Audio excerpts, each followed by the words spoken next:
Hello friends, welcome to our family. So ನಾನಿವತ್ತು ನಿಮ್ಮೊಟ್ಟಿಗೆ ಕೇರಳದ ವಿಶಿಷ್ಟ ತಿಂಡಿಯಾಗಿರೋಂತಹ ನೆಯ್ಯಪ್ಪಂ ಇದೆ ಅಲ್ವಾ, ಸೊ ಅದ್ರದ್ದು ರೆಸಿಪಿನ, ಈಸಿ ರೆಸಿಪಿನ ನಿಮ್ಮೊಟ್ಟಿಗೆ ಶೇರ್ ಮಾಡ್ಕೊಳ್ತಿದ್ದೀನಿ. ಸೊ ತುಂಬ ಈಸಿಯಾಗಿ ಬಿಗಿನರ್ಸ್ಗೂ ಕೂಡ ಇದು ಮಾಡ್ಕೊಳ್ಬೋದು. ಸೊ ಅದಕ್ಕಾಗಿ ನಾನಿಲ್ಲಿ ರೇಷನ್ ಹಾಕಿದ್ದೆಲ್ಲ, ಸೊ ಅದನ್ನ ನಾನು ಮಿಡ್ ನೈಟ್ ಪೂರ್ತಿ ಸೋಕ್ ಮಾಡಿದ್ದೀನಿ. ನೀವು ಬೇಕಿದ್ರೆ ಒಂದು 4ರಿಂದ 5 ಗಂಟೆ ಕೂಡ ಇದನ್ನ ಸೋಕ್ ಮಾಡಿ ಈವ್ನಿಂಗ್ ಕೂಡ ನೀವು ಮಿಕ್ಸ್ ಮಾಡ್ಕೊಳ್ಬೋದು. ಸೊ ಅದೇ ರೀತಿಯಲ್ಲಿ ನಾನಿಲ್ಲಿ ಸೋಕ್ ಮಾಡಿದ ಮೇಲೆ ನಿಮಗೆ ಅಗತ್ಯಕ್ಕೆ ತಕ್ಕಷ್ಟು, ಅಂದರೆ ನಾವು ಈ ಬೆಲ್ಲನ ನೀರಾಗಿ ಕುದಿಸಿದ್ಮೇಲೆ ಆ ನೀರನ್ನ ತಗೊಂಡು ಮಿಕ್ಸ್ ಮಾಡಬೇಕಾಗುತ್ತೆ. ಸೊ ಅದಕ್ಕೆ ಮತ್ತು ನಮ್ಮ ಟೇಸ್ಟಿಗೆ, ನಮ್ಮ ಸಿಹಿಗೆ ಅನುಸರಿಸಿ ನಾವು ಬೆಲ್ಲನ ತಗೊಂಡು ಅದನ್ನ ನೀರಿಗೆ ಹಾಕಿ ಚೆನ್ನಾಗಿ ನಾವು ಮಿಕ್ಸ್ ಮಾಡಿಕೊಟ್ಟು, ಆಮೇಲೆ ಪೂರ್ತಿಯಾಗಿ ಅದು ಬೆಲ್ಲ ಎಲ್ಲ ಕರಗಿದ ಮೇಲೆ, ಅದು ತಣದ ಮೇಲೆ ನಾವು ಅದನ್ನ ಸೋಸಿ ಹೀಗೆ ಇಟ್ಕೊಳ್ಬೇಕಾಗುತ್ತೆ. ಸೋಸುವಾಗ ಅದರಲ್ಲಿ ಏನಾದರೂ ಕಸ ಕಡ್ಡಿಗಳೆಲ್ಲ ಇದ್ದರೆ ಅದು ಹೋಗಲಿ ಅಂತ. ಸೊ ಅದಾದಮೇಲೆ ಸ್ವಲ್ಪ ಹೊತ್ತು ಅದನ್ನ ನಾವು ಬಿಸಿ ತಣಿಲಿಕ್ಕೆ ಇಡಬೇಕಾಗುತ್ತೆ. ಆಮೇಲೆ ನಾವು 4ರಿಂದ 5 ಗಂಟೆ ಅಥವಾ 6 ಗಂಟೆ ಸೋಕ್ ಮಾಡಿರೋಂಥ ಅಕ್ಕಿನ ಚೆನ್ನಾಗಿ ತೊಳೆದು ಅದನ್ನ ಮಿಕ್ಸಿದು ಜಾರಿಗೆ ಹಾಕಿ, ಈ ಒಂದು ಬೆಲ್ಲದ ನೀರಿದ್ದಲ್ವ ನಾವು ಸೋಕ್ ಮಾಡಿ ಇಟ್ಕೊಂಡಿರೋದು, ಅದು ತಣದ ಮೇಲೆ ಅದನ್ನ ಇದ್ರ ಅಕ್ಕಿಗೆ ಹಾಕಿ ಸ್ವಲ್ಪ ಜೀರಿಗೆ ಹಾಕಿದ್ದೀನಿ. ಟೇಸ್ಟ್ ತುಂಬ ಚೆನ್ನಾಗಿರುತ್ತೆ. ಒಂದು ಚೂರು ಜೀರಿಗೆ, ಆಮೇಲೆ ಒಂದು 5ರಿಂದ 6 ಏಲಕ್ಕಾಯಿನ ಹಾಕಿದ್ದೀನಿ. ನೀವು ನಿಮಗೆ ಟೇಸ್ಟ್ ಎಷ್ಟು ಬೇಕೋ ಅಷ್ಟು ಹಾಕ್ಬೋದು. ಆಮೇಲೆ ಮೇಯ್ನಾಗಿ ನಾವು ನಮ್ಮ ಗೋಧಿ ಹಿಟ್ಟು ಅಥವಾ ಮೈದಾ ಹಿಟ್ಟು ಒಂದು 2ರಿಂದ 3 ಚಮಚ ಹಾಕಲೇಬೇಕು. ಆಮೇಲೆ ಅದನ್ನ ಚೆನ್ನಾಗಿ ಮಿಕ್ಸ್ ಮಾಡಿ ತರಬೇಕು. ಅಂದರೆ ಮಿಕ್ಸಿ ಮಾಡುವಾಗ ಅದು ಪೂರ್ತಿಯಾಗಿ ನೈಸ್ ಆಗ್ಲಿಕ್ಕೆ ಹೋಗಬಾರ್ದು, ಒಂದು ತರಿ ಇರಬೇಕು. ಆಮೇಲೆ ಅದು ತುಂಬ ಗಟ್ಟಿ ಇದ್ದರೆ ಸ್ವಲ್ಪ ಬೆಲ್ಲದ ನೀರು ಅಥವಾ ನಿಮ್ಮ ಸಾದಾ ನೀರು ಇರುತ್ತಲ್ಲ, ಸೊ ಅದನ್ನ ಹಾಕಿ ನಾವು ಲೂಸ್ ಮಾಡಿ ಕೊಡಬೇಕು. ಆಮೇಲೆ ಒಂಚೂರು ಸೋಡಾ ಹುಡಿ ಹಾಕಿ ಪೂರ್ತಿಯಾಗಿ ಮಿಕ್ಸ್ ಮಾಡಿಕೊಟ್ಟು, ಒಂಚೂರು ಗೀ ಹಾಕಿ ಅದನ್ನ ಪೂರ್ತಿಯಾಗಿ ನಾವು ಮಿಕ್ಸ್ ಮಾಡಿ ಕೊಡಬೇಕಾಗುತ್ತೆ.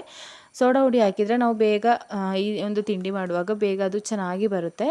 ಇಲ್ಲದಿದ್ದರೆ ನೀವು ಮಿಡ್ ನೈಟ್ ಇದನ್ನ ಈ ಒಂದು ಹಿಟ್ಟನ್ನ ಇಡೋದಾಗಿದ್ದರೆ ಸೋಡಾ ಹುಡಿದ ಅಗತ್ಯ ಇರೋದಿಲ್ಲ. ಸೊ ಅದಾದಮೇಲೆ ಪೂರ್ತಿಯಾಗಿ ಆದಮೇಲೆ ಅದನ್ನ ನಾವು ಒಂದು 6 ಗಂಟೆ ಆದರೂ ನಾವು ಪುನಃ ಬಿಡಬೇಕಾಗುತ್ತೆ. ಆಮೇಲೆ ಒಂದು 4 ಗಂಟೆ ಅಥವಾ 6 ಗಂಟೆ ಆಮೇಲೆ ನಾವು ತೆಂಗಿನಕಾಯಿ ಅಥವಾ ಕೊಬ್ಬರಿನ ತಗೊಂಡು ಚಿಕ್ಕ ಚಿಕ್ಕ ಪೀಸ್ಗಳಾಗಿ ಕಟ್ ಮಾಡಿ, ನಮ್ಮ ಎಳ್ಳಿರುತ್ತಲ್ವ, ಸೊ ಅದನ್ನ ತಗೊಂಡಿದ್ದೀನಿ. ನಾನು ಆಲ್ರೆಡಿ ಎಳ್ಳನ್ನು ಹುರಿದಿಟ್ಕೊಂಡಿರ್ತೀನಿ, ಸೊ ಅದನ್ನೇ ತಗೊಂಡಿದ್ದೀನಿ. ಆಮೇಲೆ ನಮ್ಮ ಈ ಒಂದು ತೆಂಗಿನ ಪೀಸಸ್ ಇದೆ ಅಲ್ವಾ, ಸೊ ಅದನ್ನ ನಾವು ಗೀಯಲ್ಲಿ ಚೆನ್ನಾಗಿ ರೋಸ್ಟ್ ಮಾಡಿ ತರಬೇಕು. ನಮ್ಮ ನಮ್ಮ ತೆಂಗಿನಕಾಯಿಯ ಪೀಸಸ್ ಎಲ್ಲ ಒಂದು ಲೈಟ್ ಬ್ರೌನ್ ಅಥವಾ ಡಾರ್ಕ್ ಬ್ರೌನ್ ಆಗೋ ತನಕ ನಾವು ಪೂರ್ತಿಯಾಗಿ ಇದೇ ರೀತಿಯಲ್ಲಿ ನಾವು ಪೂರ್ತಿಯಾಗಿ ಮಿಕ್ಸ್ ಮಾಡಿ ಕೊಡಬೇಕು. ಆಮೇಲೆ ತೆಂಗಿನಕಾಯಿ ಇದಾದಮೇಲೆ ಪೂರ್ತಿಯಾಗಿ ಬ್ರೌನ್ ಆದಮೇಲೆ ಅದನ್ನು ಸೈಡಿಗೆ ಮಾಡಿ ನಮ್ಮ ಎಳ್ಳಿರುತ್ತಲ್ವ, ಸೊ ಅದನ್ನ ನಾವು ಹಾಕಿ ಚೆನ್ನಾಗಿ ಮಿಕ್ಸ್ ಮಾಡಿ ಕೊಡಬೇಕು. ಪೂರ್ತಿಯಾಗಿ ಆ ಒಂದು ಗೀಯಲ್ಲಿ ಇದು ರೋಸ್ಟ್ ಆಗಿ ಬರಬೇಕು. ಅದರದ್ದು ಸ್ಮೆಲ್ ನಮಗೆ ಬರುತ್ತೆ, ಅದು ಪೂರ್ತಿಯಾಗಿ ರೋಸ್ಟ್ ಆಗುವ. ಸೊ ಅಲ್ಲಿ ತನಕ ರೋಸ್ಟ್ ಮಾಡಿದ ಮೇಲೆ ನಾವು ಒಂದು 4 ಗಂಟೆ ಅಥವಾ 5 ಗಂಟೆ ರೆಸ್ಟ್ ಮಾಡಿರುವಂತಹ ಈ ಒಂದು ಹಿಟ್ಟನ್ನ ತಗೊಂಡು ಅದಕ್ಕೆ ತುಂಬ ಇದೇ ರೀತಿಯಲ್ಲಿ ಗಟ್ಟಿ ಇದ್ದರೆ ಒಂಚೂರು ಬೆಲ್ಲದ ನೀರನ್ನ ಅಥವಾ ಸಾದಾ ನೀರನ್ನ ಹಾಕಿ ಮಿಕ್ಸ್ ಮಾಡಿ ಕೊಡಬೇಕು. ಪುನಃ ಅಷ್ಟೊಂದು ನಾವು ಹಿಟ್ಟನ್ನ ಅರ್ಧಿಟ್ಟ ಮೇಲೆ ಅದು ಏನಿದ್ರೂ ಗಟ್ಟಿ ಆಗೇ ಆಗುತ್ತೆ. ಸೊ ಆಗ ನಾವು ಸ್ವಲ್ಪ ನೀರನ್ನ ಹಾಕಿ ಇದೇ ರೀತಿಯಲ್ಲಿ ಲೂಸ್ ಮಾಡಿ ಕೊಡಬೇಕು. ಪೂರ್ತಿ ನಾವು ಲೂಸ್ ಮಾಡಲಿಕ್ಕೂ ಹೋಗಬಾರ್ದು, ಮತ್ತು ಪೂರ್ತಿ ಗಟ್ಟಿನೂ ಇರಬಾರ್ದು. ಒಂದು ನಮ್ಮ ಇಡ್ಲಿದು ಹಿಟ್ಟಲ್ಲಿದೆಯಲ್ಲ, ಸೊ ಆ ಒಂದು ಕನ್ಸಿಸ್ಟೆನ್ಸಿಯಲ್ಲಿ ಇದು ಇರಬೇಕು. ಆಮೇಲೆ ನಮ್ಮ ಇಡ್ಲು ಮತ್ತು ನಾವು ಹುರಿದಿಟ್ಕೊಂಡಿರುವಂತಹ ತೆಂಗಿನಕಾಯಿನೆಲ್ಲ ಹಾಕಿ ಚೆನ್ನಾಗಿ ನಾವು ಅದನ್ನ ಪುನಃ ಮಿಕ್ಸ್ ಮಾಡಿ ಕೊಡಬೇಕು. ಪೂರ್ತಿಯಾಗಿ ಎಲ್ಲ ಕಡೆ ಆಗೋ ರೀತಿಯಲ್ಲಿ ನಾವು ಹಿಟ್ಟಲ್ಲಿ ಪೂರ್ತಿಯಾಗಿ ಅದನ್ನ ಮಿಕ್ಸ್ ಮಾಡಿ ಕೊಡಬೇಕು. ಮತ್ತು ಈ ಒಂದು ತಿಂಡಿ ಬಂದು ನಮ್ಮ ಕೇರಳದಲ್ಲಿ ತುಂಬ ಕಡೆ ಏನಾದರೂ ಫಂಕ್ಷನ್ಸಲ್ಲಿದ್ದರೆ ಮೇಯ್ನಾಗಿ ಮಾಡ್ತಾರೆ. ಮತ್ತು ಅಲ್ಲಿದ್ದು ಅಂಗಡಿಗಳಲ್ಲಿ, ಅಂದರೆ ಈವ್ನಿಂಗೆಲ್ಲ ಅಂಗಡಿಗಳಿರುತ್ತಲ್ವ, ಅಲ್ಲಿ ಮೇಯ್ನಾಗಿ ಇದು ಸಿಗುವಂತಹ ಒಂದು ತಿಂಡಿ.